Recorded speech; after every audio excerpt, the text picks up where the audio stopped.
Tout commence il y a 5 milliards d'années. Non loin du Soleil, alors en train de se former, un nuage de poussière se condense en une grosse boule dont l'aspect ressemble à celui de notre Lune. Cette boule, c'est la Terre. 400 millions d'années plus tard, une énorme météorite heurte cette Terre primitive. Sous le choc des débris géants sont projetés dans l'espace. Ils se mettent à tourner tout autour de la Terre et petit à petit se rassemblent sur une même orbite, formant un anneau.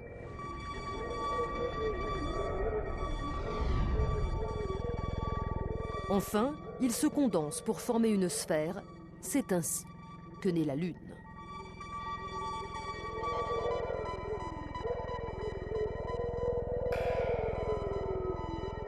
Progressivement, elle va s'éloigner de la Terre pour arriver à sa position actuelle.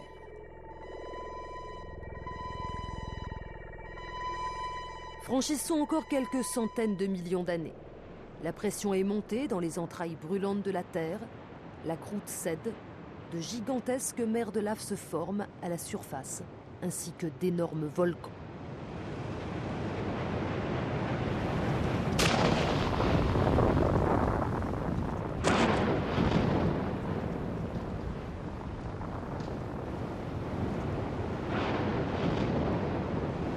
Ces volcans rejettent des gaz qui forment la première atmosphère de la Terre, de l'azote, de la vapeur d'eau et du gaz carbonique.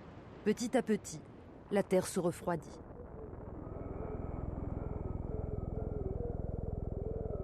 La vapeur d'eau retombe en pluie sur la Terre, une pluie qui va durer une bonne centaine de millions d'années. Ainsi vont se remplir les océans. C'est justement dans ces océans que la vie apparaît.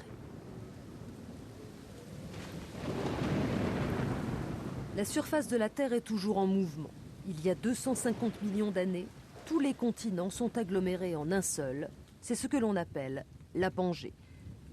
C'est le début du règne des dinosaures. Puis, ce continent géant se disloque.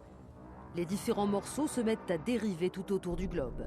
Il y a 65 millions d'années, une nouvelle météorite géante s'écrase dans ce qui deviendra le golfe du Mexique.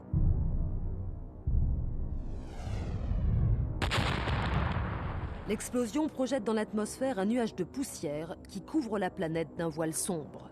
Le climat se refroidit, entraînant la disparition des dinosaures.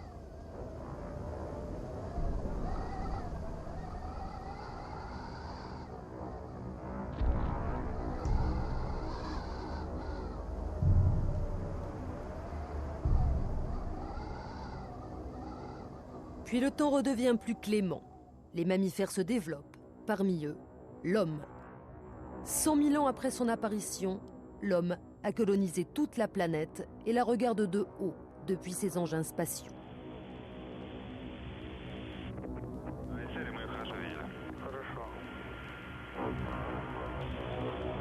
Mais l'histoire de la Terre ne s'arrête pas là. La dérive des continents va se poursuivre. L'Afrique se rapproche régulièrement de l'Europe, un mouvement qui entraînera à terme la disparition de la Méditerranée. Encore quelques milliards d'années et la Terre va devenir un désert brûlant, car le Soleil va se mettre à grossir et à chauffer démesurément. Toute vie va disparaître de la Terre, qui se transformera à nouveau en une boule de lave en fusion. Enfin, la chaleur du Soleil sera telle qu'elle vaporisera la Terre, la transformant en un nuage de gaz et de poussière. Ainsi, la Terre aura vécu 10 milliards d'années.